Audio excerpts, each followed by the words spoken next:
Sallallahu ala Muhammad Sallallahu alaihi wasallam. Huwa adalah salah satu nama Al-Asma Al-Husna. Ya, maka kalau kita zikir nas'aluka ya man huwa Allahu la ilaha illahu. Saudara yang melakukan Allah, puji syukur kehadiratnya karena ia masih mengizinkan namanya mengalir pada lidah kita yang penuh dosa. Alhamdulillah, Allah masih izinkan nama kekasihnya kita ulang-ulang, kita jadikan sebagai wirid, dan itu tiadalah mudah bagi orang-orang kecuali yang Allah bukakan mata hatinya. Maka tiadalah yang diangkat di muka bumi ini kecuali orang yang menyebut namanya, orang yang mencintai namanya, orang yang mewarisi ilmunya. Itulah makna dari surat Alam Nashrah, wa rafa'na laka dzikrak. Dan kami mengangkat bagi engkau, hai Muhammad, zikraka. Zikraka secara harfiah berarti sebutanmu, namamu. Maka bagi ahli ma'rifat yang mengerti dan menjamah antara ilmu yang zahir dan batin, syariat dan hakikat, mereka memaknai zikraka, maka di situ ada zakiruka, orang yang menyebut-nyebutmu juga diangkat. Zakiruka juga bermakna al-arif bika, orang yang kenal kepada engkau juga diangkat.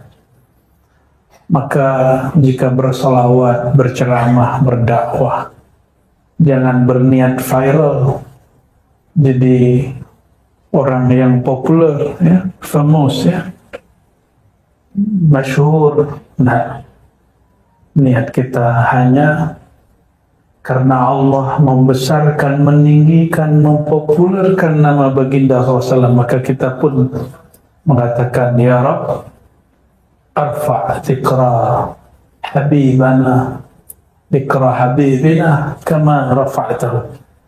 Sebagaimana engkau mengangkat namanya, kami pun mengangkat namanya. Maka siapa yang menyebut-nyebut namanya, dia pun ikut terangkat. Darjah dia pun ikut terangkat. Semoga yang hadir malam ini, terutama sahibul bait, Datin Umi Zaidah, ya? Aidah. Semoga beliau dan keluarga dan yang berhadir semua, Allah tambahkan nurullah, nur Muhammad SAW. Ini mulailah zaman orang mengingkari kajian nur Muhammad SAW. Padahal jika tuan-puan baca, semua kitab maulid dimulai dengan nur Muhammad SAW. Betul. Semua kitab maulid isinya nur Muhammad SAW. Tapi muncullah ada orang mengatakan kajian nur Muhammad itu kajian daripada pengaruh Kristiani kepada Muslim. Ada juga mufti di sinilah. Ya, saya tidak tahu negara bagian mana lah itu. Dia kata nur Muhammad itu ajaran Majusi yang masuk ke dalam Islam. Ya salam, mufti, ya salam. Istafti qalbak qabla an tufti linnas. Minta fatwa dulu ke dalam kalbu sebelum kita memfatwa satu hal. Kita tidak akan mengancam dia dengan ancaman-ancaman kesesatan. Kita cuma uzakiruhu, mengingatkan dia bahwa sadah kibar ulama, ya, ulama-ulama besar sedari dulu, mereka biasa memulai kajian dengan nur Muhammad sallallahu alaihi wasallam.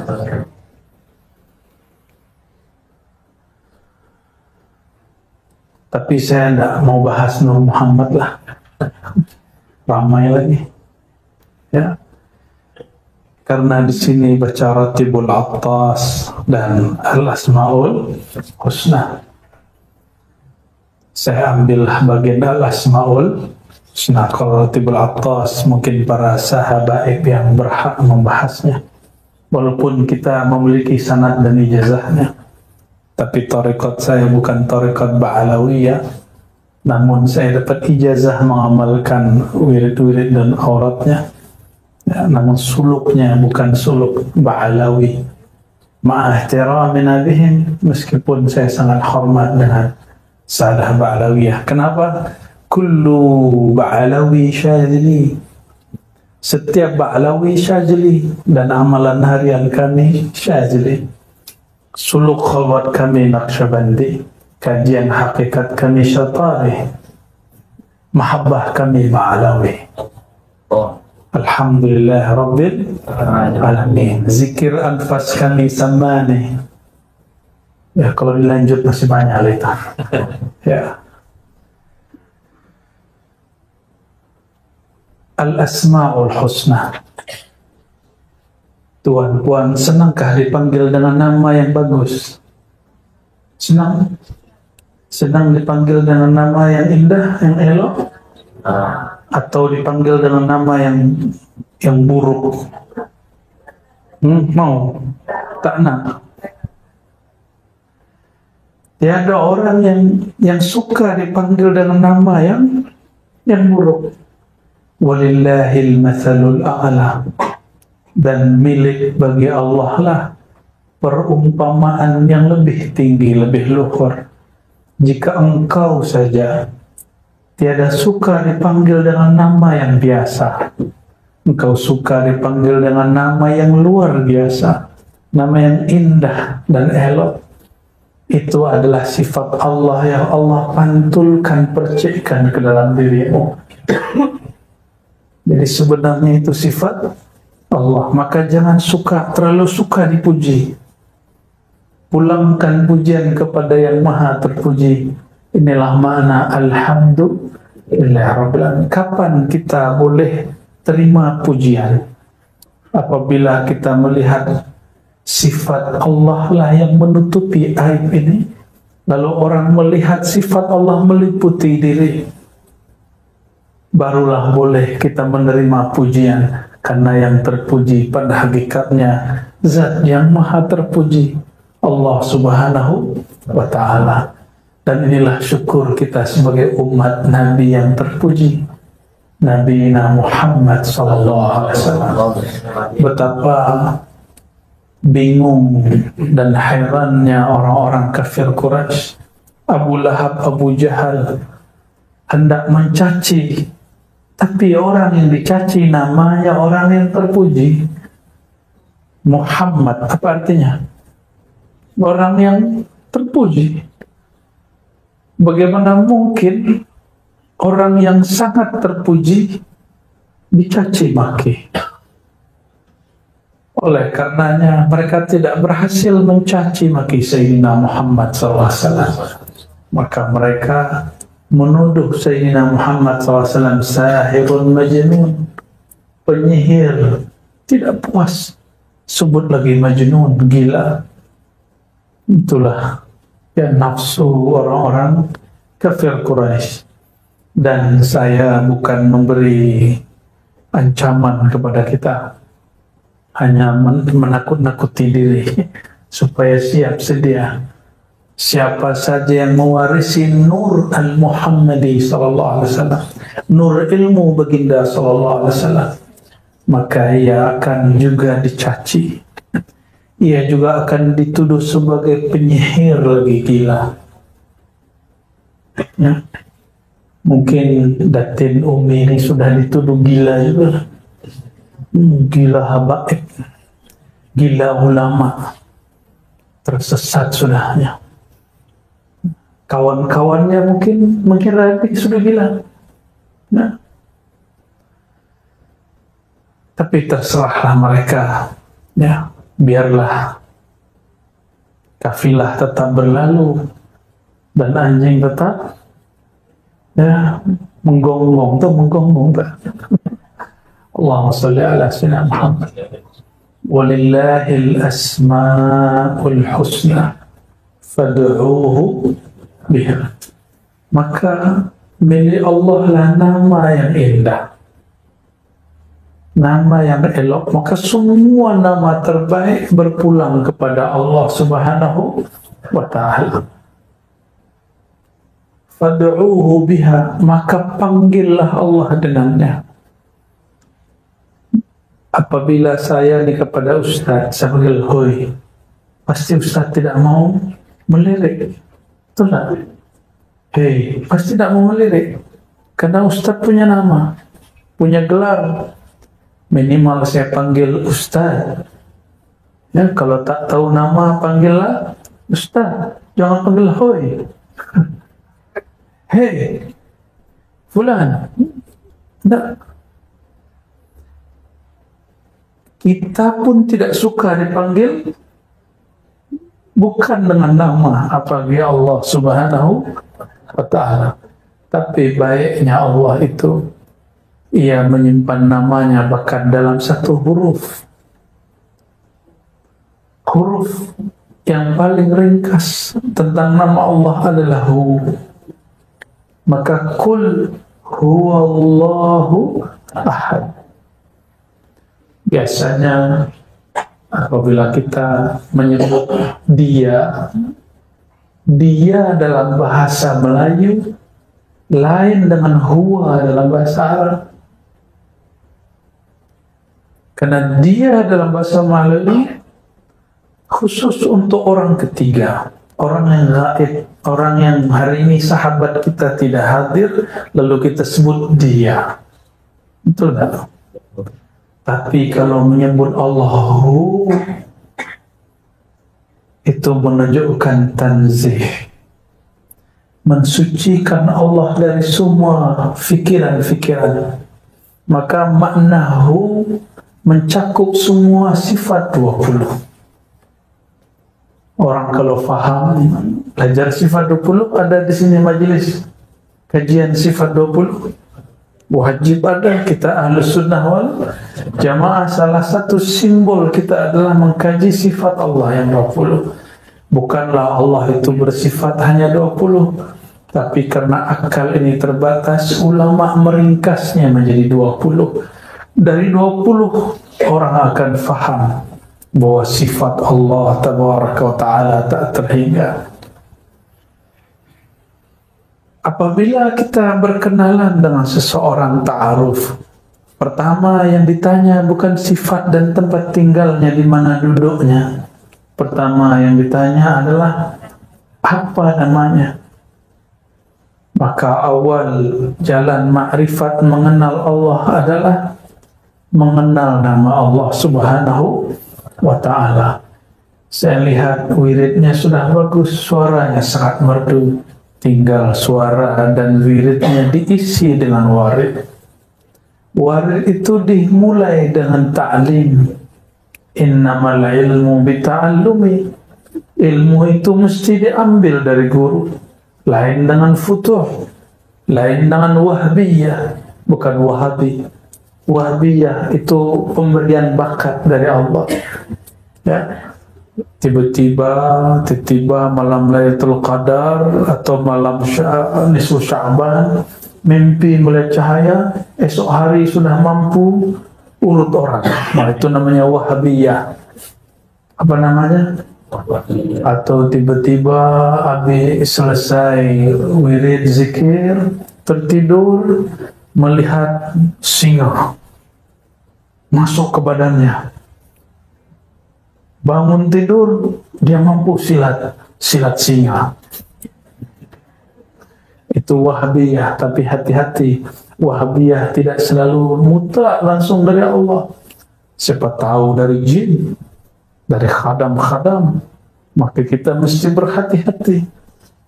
Dan cara menetralkannya, membersihkannya, cukup dengan kalimat tauhid. La ilaha illallah. Orang yang kuat baca la ilaha illallah, Allah bersihkan dia dari ilmu-ilmu jahat. Dan coba tuan-puan perhatikan di dalam Al-Quran, lafaz la ilaha illallah seingat saya hanya ada 2, 4 atau 2, saya lupa, nanti tolong diingatkan. Seingat saya hanya 2 atau 4.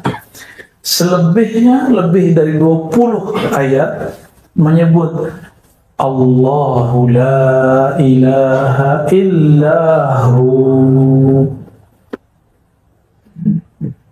Kadang dia guna lafaz Allah, kadang dia menyebut dirinya huwa.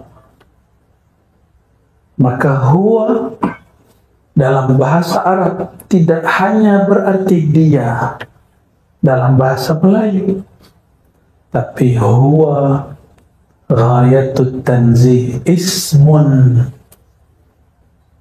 lit tanzih, nama untuk mensucikan Allah Ta'ala. Inilah yang tidak difahami oleh beberapa da'i-da'i. Ya, kita maklumi karena ilmu itu berkembang. Ya, siapa tahu nanti dia merevisi kata-katanya yang mengatakan zikir dengan hu bid'ah. Nah, sudah ada di Malaysia yang bercakap begitu. Sudah ada fatwa begitu. Ya salam. Siapa yang tak kenal dengan Imam Izzuddin bin Abi Salam, Imam Fakhruddin Ar-Razi? Bukan Fakhruddin Ar-Razi, kalau yang di depan Ar-Razi. Ini Imam Fakhruddin Ar-Razi. Imam Fakhruddin Ar-Razi, beliau wafat lebih kurang 606 Hijriah. Sekarang sudah berapa? 1446. Sudah berapa abad? 1 abad 100 tahun. Sudah berapa abad? Lama gitu ya. 14 kurang 6 berapa? 8 abad, 800 tahun lebih yang lalu. Beliau telah tulis di jilid pertama daripada Tafsir Mafatihul Ghaib Imam Ar-Razi. Beliau menyinggung banyak sekali rahasia daripada nama hu. Mana orang yang katanya pintar, cerdas, kenapa tidak membaca kitab ini? Ya, jadi hu itu nama. Oleh karenanya Imam Ahlus Sunnah yang bernama Abdul Qahir Al-Baghdadi, boleh diulang namanya? Abdul Qahir punya kitab Usuluddin dan Al-Farqu Bainal Firaq. Apa nama kitabnya? Usuluddin 1, yang kedua Al-Farqu Bainal Firaq, ada lagi yang ketiga Al-Asma' wa Sifat, 3 mujalladat, 3 jilid. Beliau mengatakan hu ismun min asma'ihil husna. Huwa adalah salah satu nama al-asma'al husna. Ya, maka kalau kita zikir nas'aluka ya man huwa Allahu la ilaha illa hu. Imam Abul Hasan Syazili, guru daripada Imam Izzuddin Abi Salam, imam mujtahid di zamannya, tapi tidak keluar dari mazhab Syafi'i, tapi dia punya pandangan yang lain dengan Imam Syafi'i untuk beberapa hal. Beliau punya guru Imam Syazili yang punya Hizib Bahar, ya, salah satu hizib yang saya suka, dan kami di Ribat pagi petang mengamalkan wirid asas, astagfirullah 100, la ilaha illallah 100, salawat 100, subhanallah 100, itu di hari beliau. Imam Syazili, salah satu doa asma al-ismul a'azam, nama yang agung yang jika kita memohon dengan nama itu adalah hu. Maka beliau berdoa, ya hu, wahai yang menyebut dirinya huwa. Waw itu waw zaidah, pada dasarnya hanya hu, Waw itu tambahan dalam bahasa Arab. Jadi al-aslu fihi hu bila waw. Ada hu tanpa nyebut waw. Kul huwa Allah, karena dia disambung maka dibaca huwa Allah. Tapi jika dia diwakafkan Allahu la ilaha illahu, betul lah, begitu cara bacanya. Sahih. Ada matnya, maka apabila tuan puan ambil talqin zikir dari ahlinya, salah satu talqin zikir itulah talqin zikir dengan surat Qul huwallahu ahad, Qul hu Allah. Jika dilakukan dengan teknik yang benar, kaifiat yang sahih, dia akan membuat wajilat qulubuhum. Jika disebut namanya, bergetarlah hati. Ya. Jika disebut nama Allah, bergetar hati. Tapi kalau menyebutnya belum tahu caranya, maka hati tiada bergetar. Ya. Maka pelajari ilmu ini dari ahlinya, jangan dari YouTube. Ya. Pelajari dari siapa? Fas'alu ahla dzikri in kuntum la ta'lamun. Tapi ingat, tidak semua dokter itu spesialis.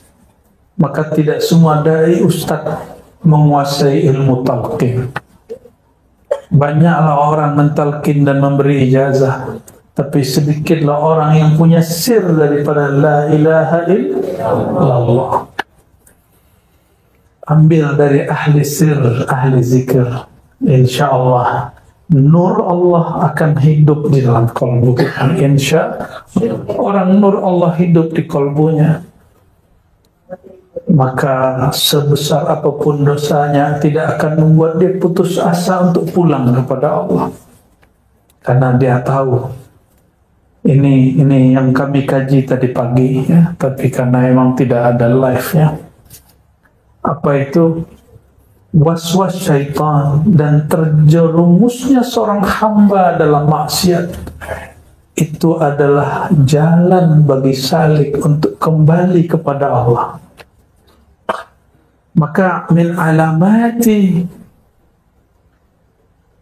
di antara husul taubah, terbitnya nur taubat pada diri seorang hamba, si hamba dimunculkan rasa dia bersalah di hatinya, rasa dia berdosa di hatinya. Coba perhatikan, Sayyidina Muhammad SAW berdosakah? Ada dosa Nabi Muhammad SAW?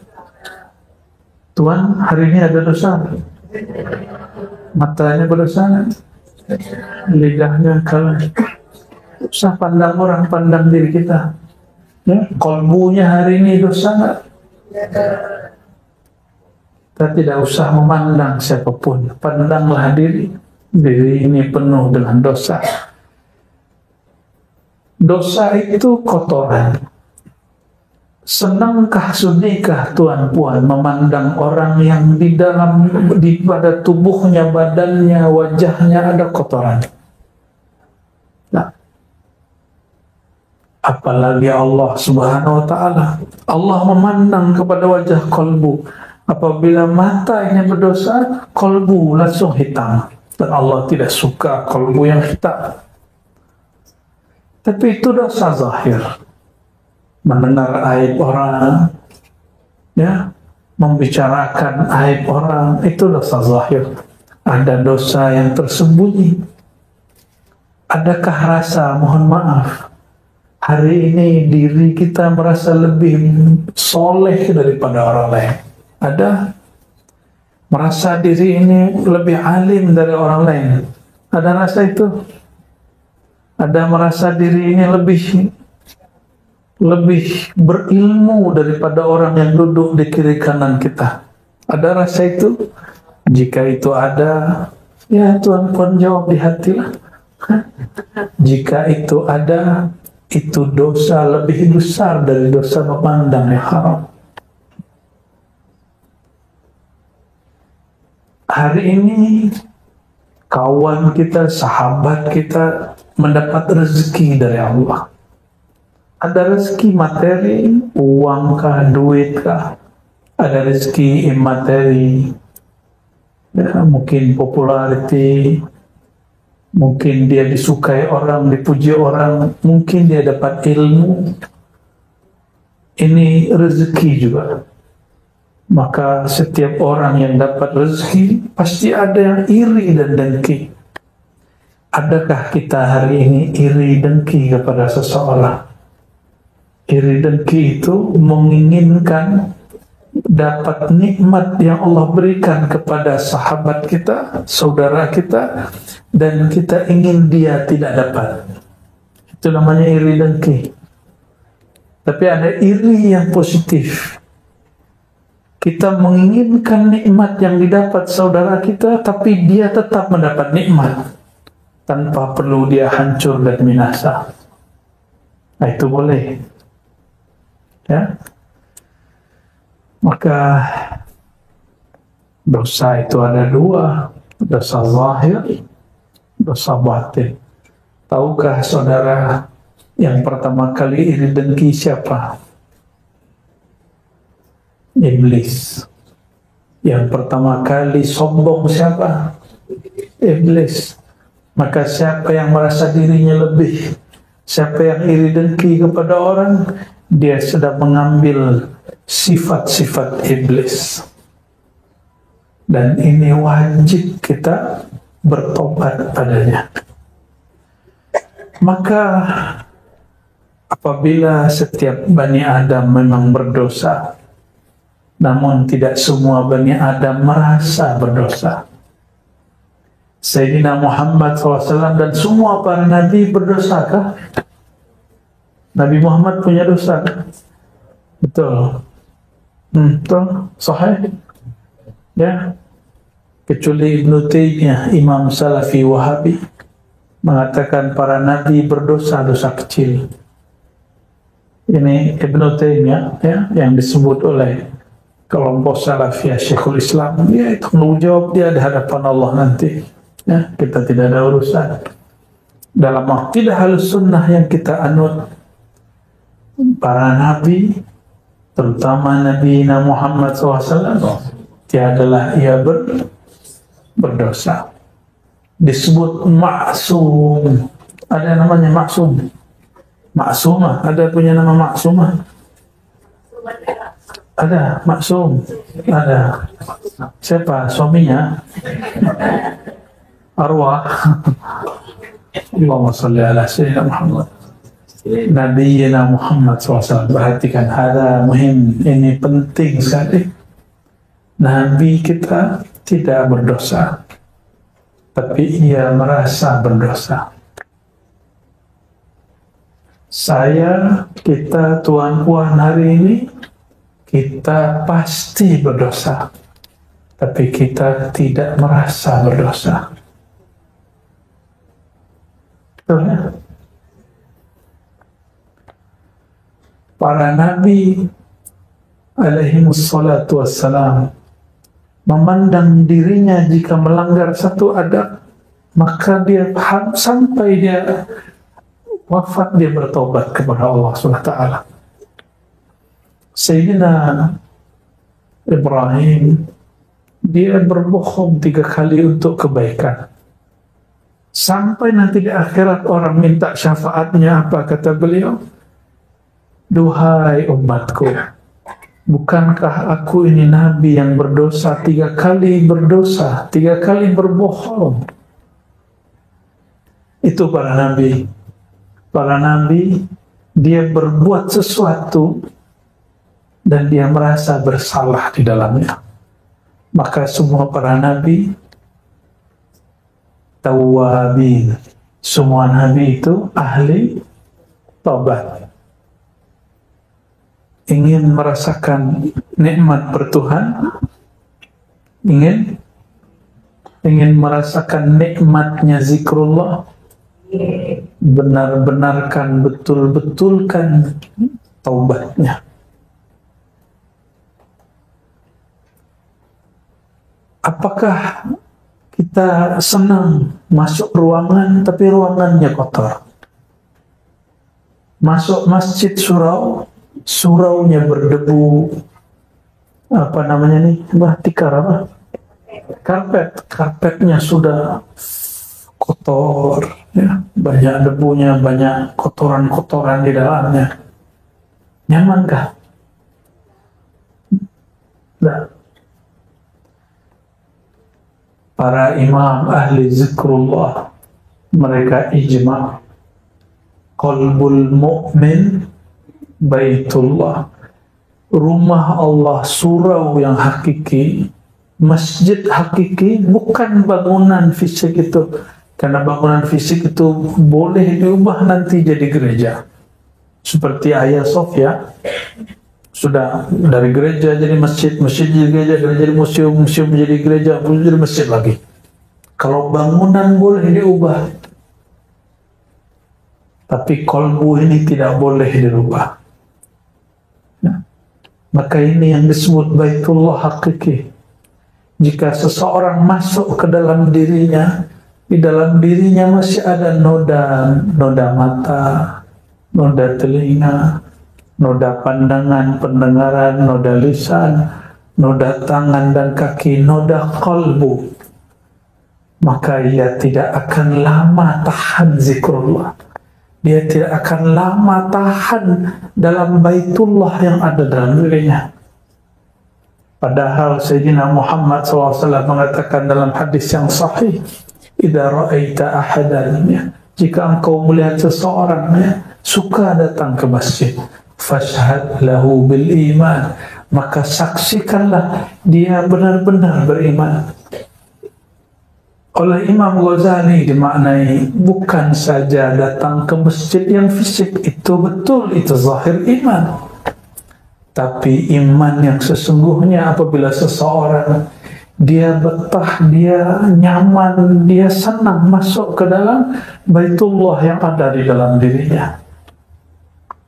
Maka lihatlah orang-orang dia nyaman, dia suka lama-lama zikrullah, dia sungguh menikmati lama-lama ketika bersalawat, ya, bukan karena suara yang indah saja, tapi karena suara di dalam kolbunya sudah sangat indah. Bukan karena ruangan ini bersih saja, tapi karena ruangan di dalam dirinya bernama kolbu, ruang dan relung kolbunya sudah sangat bersih. Oleh karenanya miftahul walayah at-taubah. Ya, ini kaidah muhimmah, kaidah penting. Pintu dari kewalian menjadi kekasih Allah dimulai dari bab taubat. Apabila kita selesai wudu, apa yang kita baca? Allahumma ja'alni. Tapi orang lupa, ada satu adab yang dilupa, bahwa Nabi SAW memberi doa beragam. Salah satunya syahadat asyhadu an la ilaha illallah wa asyhadu Rasulullah, lalu Allahumma ja'alni minat tawwabin, ya Allah jadikan aku termasuk golongan yang bertaubat. Perhatikan tawwabin, waw musyaddad, wawnya ada tasydidnya. Dalam kaidah bahasa Arab disebut dengan mubalaghah. Kalau orang sekali tobat disebut taib, tapi jika dia berulang-ulang tobat disebut tawwab. Kenapa dia berulang-ulang tobat? Karena setiap kali dia tobat dia merasa dirinya kotor lagi, maka dia tobat lagi. Oleh karenanya ini saya bukan sedang menyuruh tuan-puan bermaksiat, tapi hendaklah kita selalu merasa punya maksiat. Hendaklah kita selalu merasa punya dosa. Selesai zikir, selesai tobat, kita merasa lagi, ya Allah, hatiku masih ada maksiatnya, masih ada zulumat kegelapannya. Oleh karenanya, Ya, tiada seorang wali yang saya kenali kecuali amalan dia adalah zikir taubah. Zikir taubah. Tidak ada timur, barat, Arab, tidak Arab, Habib, tidak Habib, mursyid, tidak mursyid. Wali itu tidak mesti mursyid. Boleh jadi dia mastur, tersembunyi dalam keramaian. Ada yang tersembunyi dari keramaian.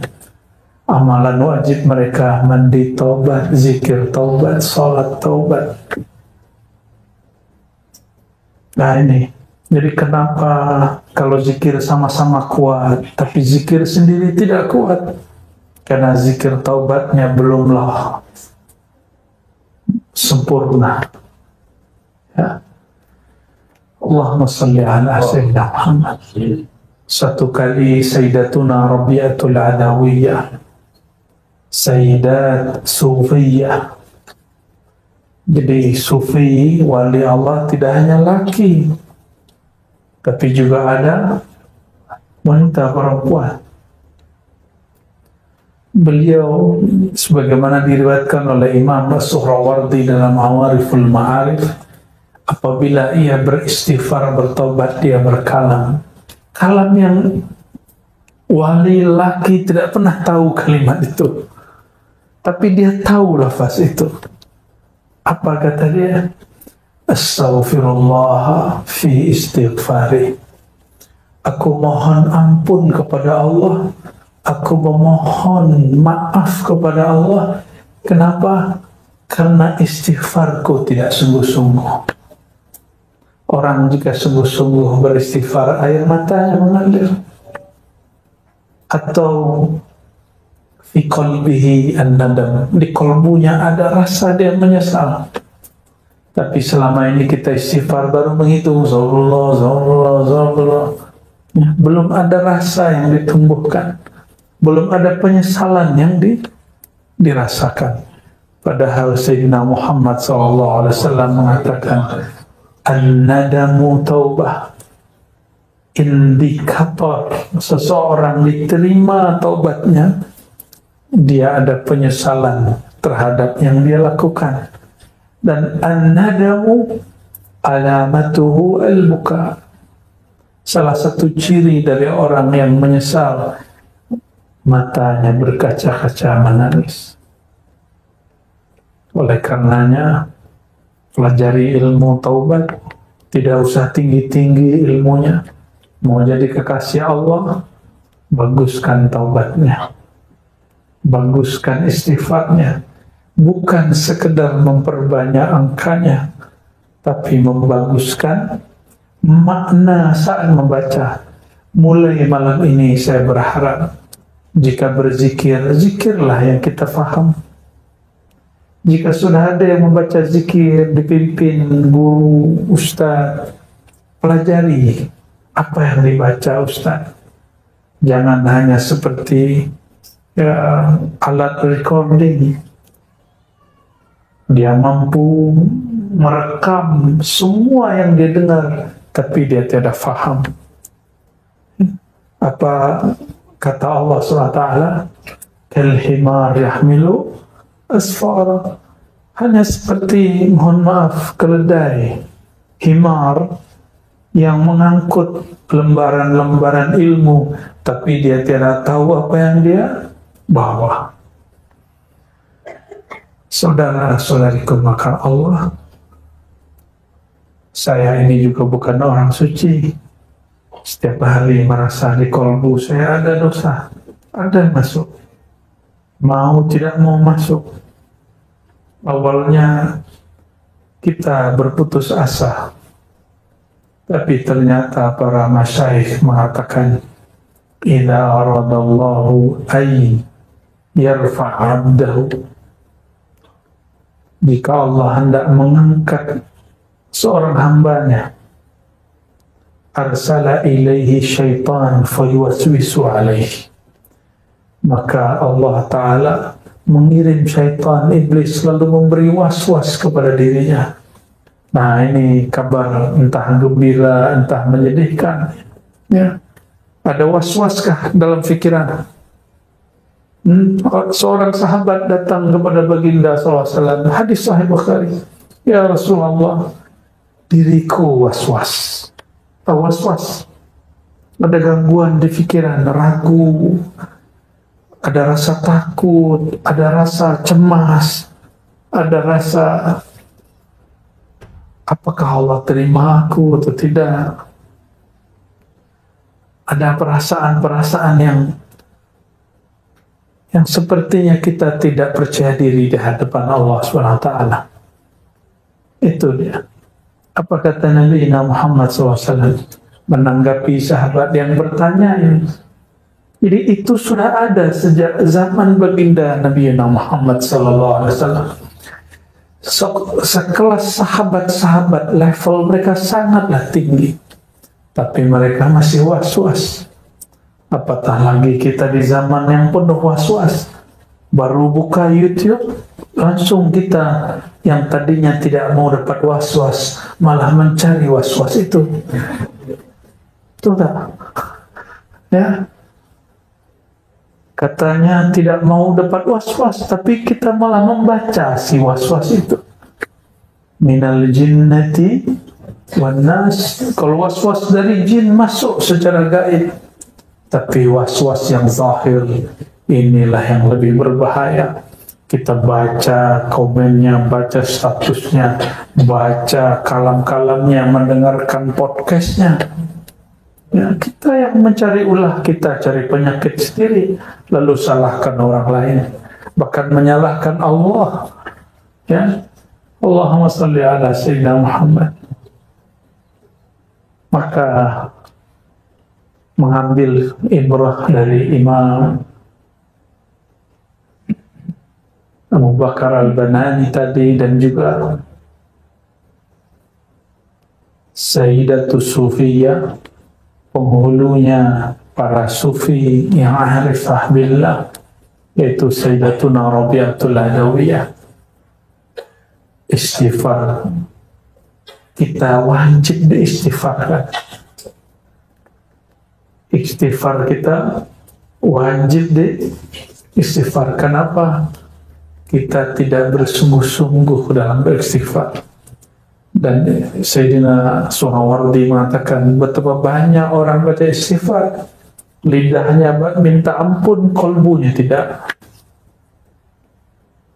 Lidah minta ampun, kolbu tidak. Lidah mengaku, kolbu tidak. Na'udzubillah min dzalik.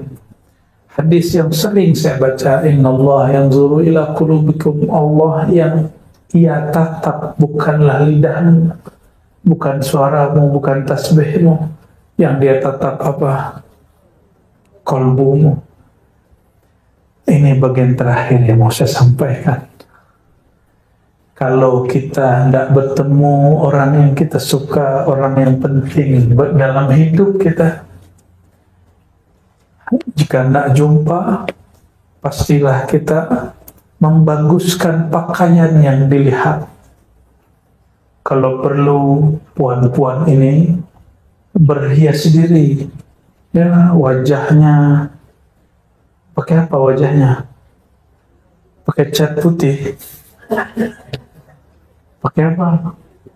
Kosmetik. Bedak, supaya apa? Jika ada kekurangan di wajah, ditutup supaya terlihat cantik. Jika laki-laki sebelum dia datang ke majelis, dia pakai cleanser, ya, supaya terlihat mukanya tidak berminyak, supaya nanti terlihat handsome. Oleh siapa? Oleh orang yang di belakang sana. Padahal yang di belakang hanya melihat punggung dan kepala dia. Kenapa kita hendak berhias jika hendak berjumpa makhluk? Padahal Allah selalu mau jumpa dengan kita. Dan ada perjumpaan yang resmi, yaitu waktu kita salat. Ya, yazunnuna annahum mulaqu rabbihim. Salat itu perjumpaan yang resmi. Dan Allah yang Ia tatap bukan wajah ini, yang ia tetap wajah qalbu wajjahtu wajhiya lilladzi fatara samawati wal ard. Aku hadapkan wajah qalbuku kepada pencipta langit dan bumi, pencipta qalbu ini. Maka jika hendak bertemu Allah Ta'ala, bersihkan wajah qalbu, berilah hiasan yang layak baginya, sehingga Allah yang maha memandang suka dan senang memandangnya. Apa tanda Allah suka memandangnya? Kita pun senang memandang qalbu kita. Walladzi anzala as-sakinata fi qulubil mu'minin. Surat Al-Fat. Dialah yang menurunkan sakinah, rasa tenang, rasa nyaman kepada qalbu orang yang beriman. Turunnya ke dalam qalbu, bukan kepada wajah, bukan kepada otak. Awal kita kenal orang, kita pandang fisiknya, lama-lama kita pandang isi kepalanya, lama-lama kita pandang isi qalbunya. Betul tak? Sahabat yang paling disuka, apakah sahabat yang wajahnya paling bagus, paling elok, atau yang hatinya paling elok? Senangkah dengan orang otak dia bagus, pikiran dia, brandnya minda dia luar biasa, tapi kolbunya sombong? Suka dengan orang begitu? Kita lebih senang ya wajahnya ya lumayan buruk, otak dia, minda dia lumayan dhaif. Ya, dhaif tahu dhaif. Ya lemah. Tapi kolbu dia tidak menyimpan busuk hati. Kita suka berteman dengan orang begitu. Betul tak? Kita nyaman jika berjumpa dengan orang begitu. Itu masalul a'la. Ini perumpamaan yang lebih tinggi. Allah lebih senang lagi kepada orang yang kolbunya tidak menyimpan busuk hati, tidak menyimpan sombong diri. Senangnya Allah memandang orang begitu. Kapan mulai konflik muncul di surga? Ketika Azazil yang kemudian diberi gelar iblis merasa dirinya lebih tinggi daripada Sayyidina Adam, dan dia iri kepada anugerah Allah kepada Sayyidina Adam, maka bermulalah konflik, bermulalah pertengkaran. Ya, jangan sampai itu terjadi. Kita punya sahabat, wajahnya senang kita melihatnya, akal fikiran minda dia juga sangatlah cerdas, IQ-nya sangatlah tinggi, kolbunya sangatlah baik.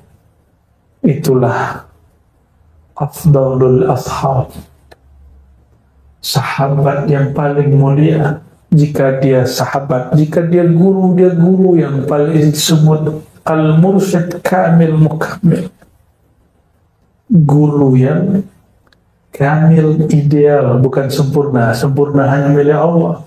Ya, sangat ideal. Maka saudara-saudariku yang bukan Allah, karena Allah hanya menatap kepada wajah, kalbu, mari merias wajah kalbu. Ya, ini puan-puan ini merias wajah ini setiap hari kan? Kalbu kita cemburu.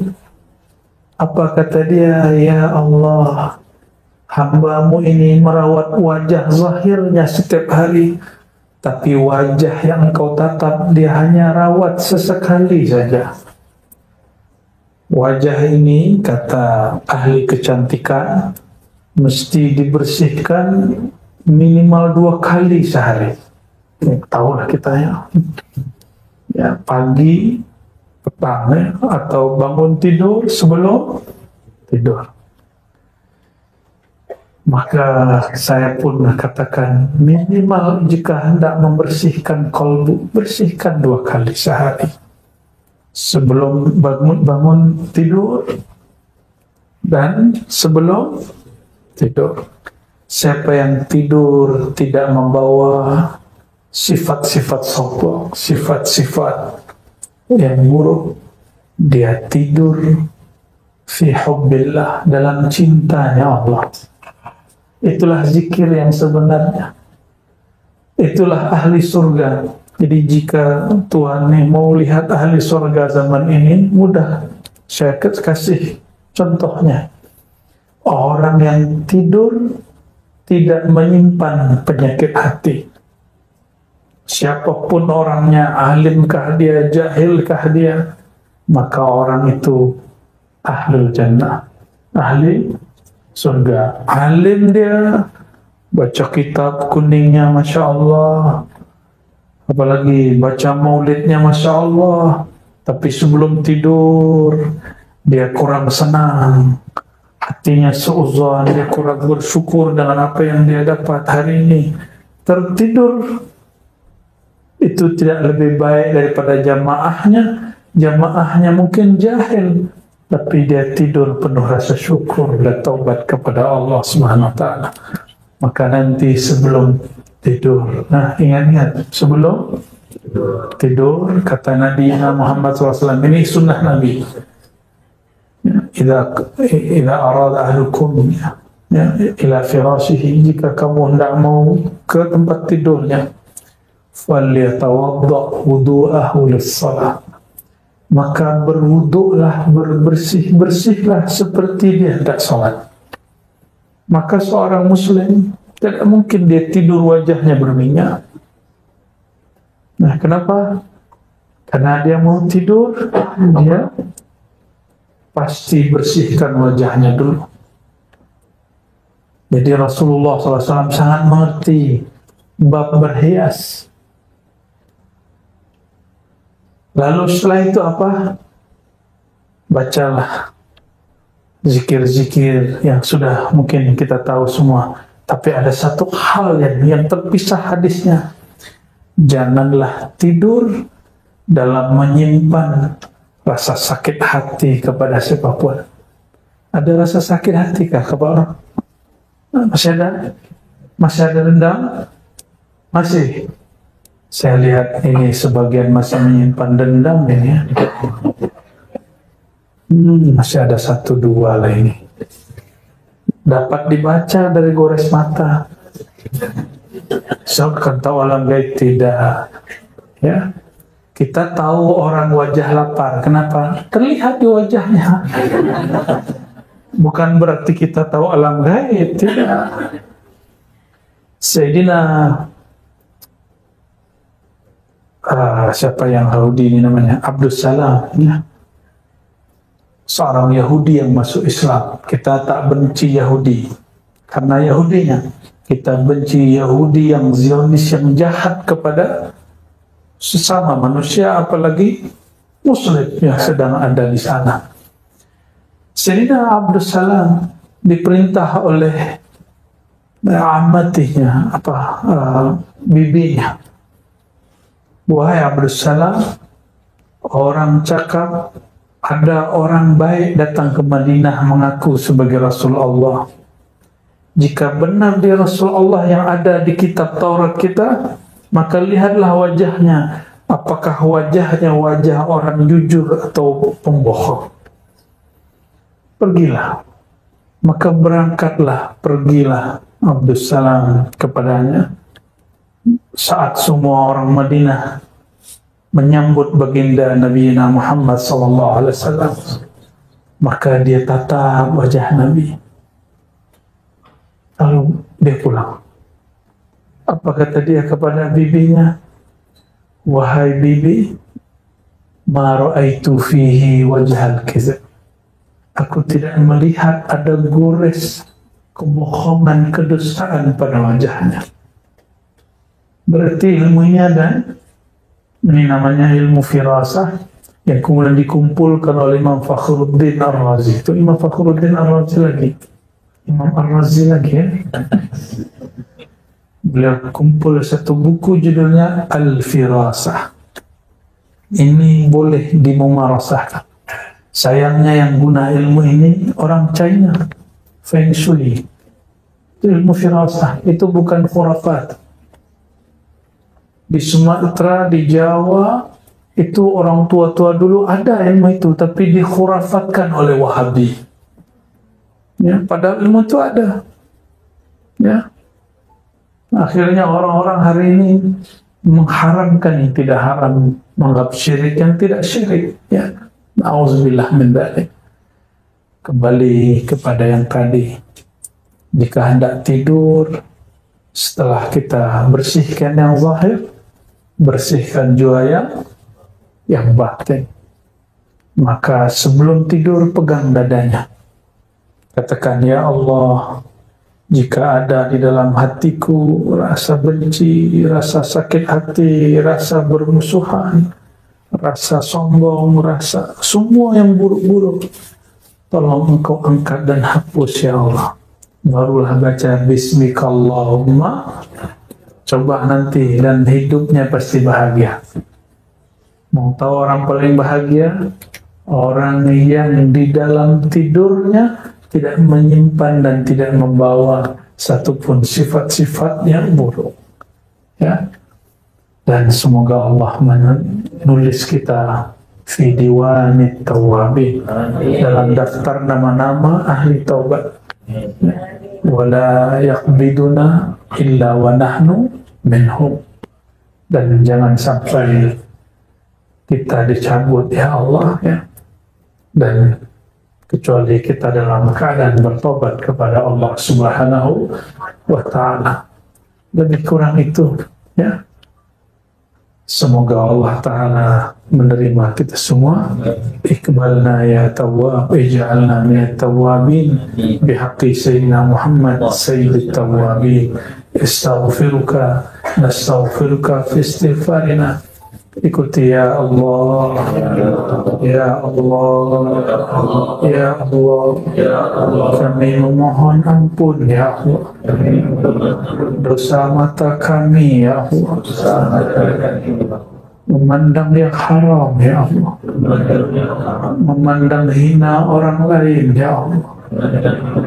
Ampunkan dosa pandangan kami ya Allah, dosa pendengaran kami ya Allah, dosa lisan menyakiti sahabat kami ya Allah, dosa kolbu ya Allah, dosa sombong ya Allah, dosa angkuh ya Allah, dosa iri dengki ya Allah, dosa lalai mengingat Engkau ya Allah.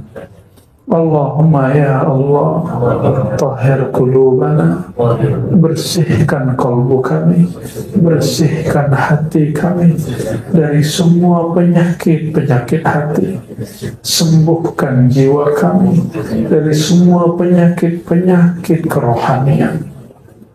Allahumma ya Allah, la taqbidna, jangan Engkau menjemput nyawa kami, illa wa naqulu la ilaha illallah, kecuali Engkau takdirkan kami membaca la ilaha illallah Muhammadur Rasulullah. Allahumma ja'alna minat tawabin, Allahumma ja'alna minat tawabin, Allahumma aktubna fi diwanit tawabin. Ya Allah, terima taubat kami, terima taubat kami, dan tulislah nama kami pada daftar nama orang-orang yang bertaubat. Amin ya rabbal alamin. Rabbana atina fid dunya hasanah wa fil akhirati hasanah wa qina adzabannar. Ikuti ya Allah, ya Allah, ya Allah, ya Tawwab, ya Tawwab, ya Tawwab, tub alaina bihaqqi nabiyyina Muhammad sallallahu alaihi wasallam. Walhamdulillahi rabbil alamin. Al-Fatihah.